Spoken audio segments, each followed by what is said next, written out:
Showy. So today I kind of want to go over some close range, not drills, but something to practice, right? Fights to me are like tests. For a test, you need to study for it, right? Well, how do you practice for a fight? Well, you got to train. You train. My nearly 30 years of martial arts experience, I have various black belts from different arts over the years. And what I've always noticed and what I've always seen is that the basics are the best. And some of the basics, I'll go over them right now, are, of course, your jab, your straight, your hook.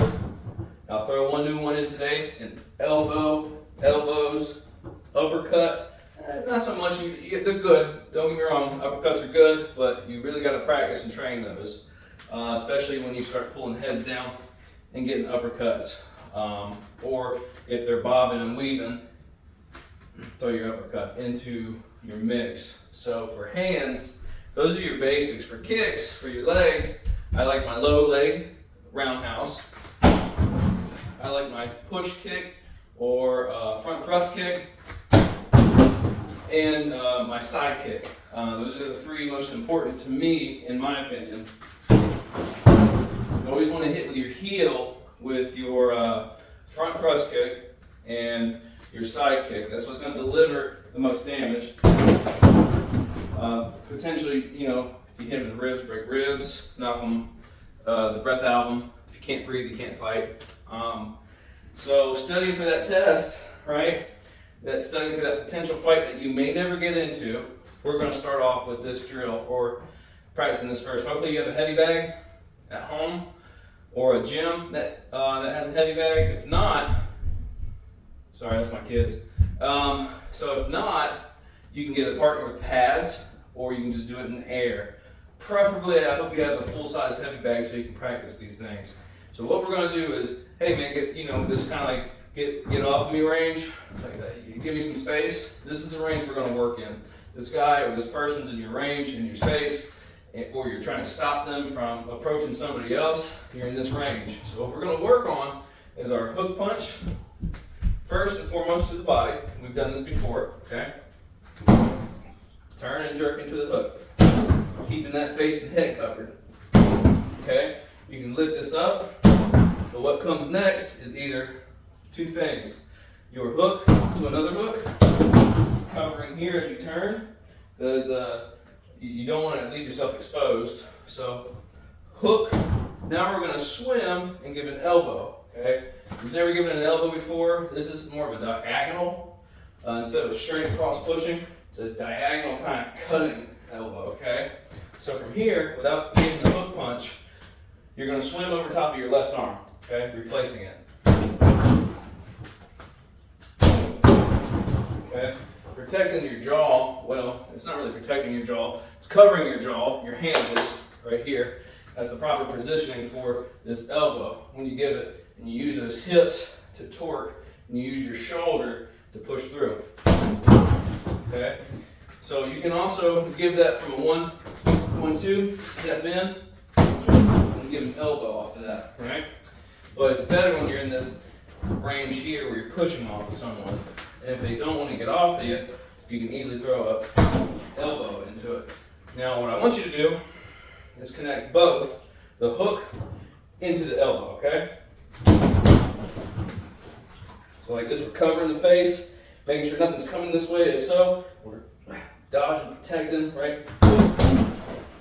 Now for my advanced viewers, we're gonna add in, oh yeah, I forgot one more other important, you got, like I said, you got your roundhouse, front thrust kick, you got your side kick, and last but not least, you got your knees. Okay, you got your roundhouse knee, your upwards knee, but the two that you need to know the most are your upwards knee, pulling this guy's head down and giving him a knee, or stepping to the side and giving a roundhouse knee to the stomach or the body, okay? But today, we're going to give a roundhouse knee, okay?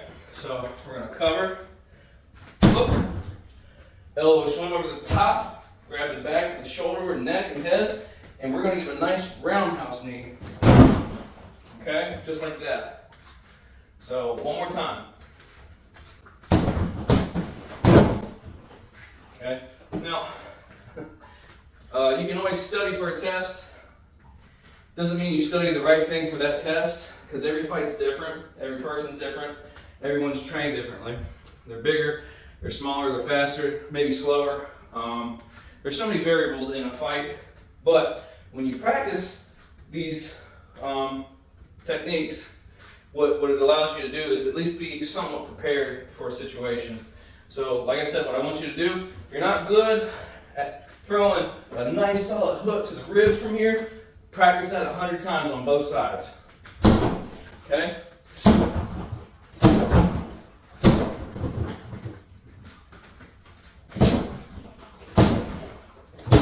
Okay? You want to be good on both sides. You need to be ambidextrous when you fight. Okay? Now, really going beyond that is practice close range, because most fights start close range. If I had a dummy or a partner, most of the time after this elbow, sometimes I'll do a step. I can't do it to the back, but an outside reaping throw, or a hip toss. That's from my judo jiu-jitsu experience, and go to the ground after that. But dangerous thing about going to the ground is, in public, you don't know how many people this person might have with them.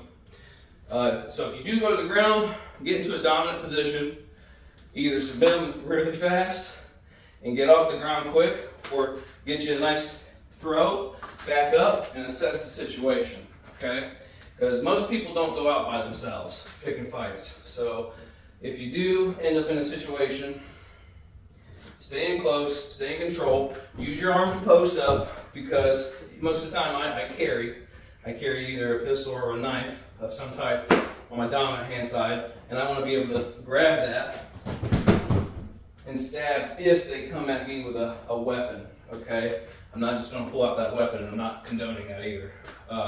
So practice that, practice your elbows, right?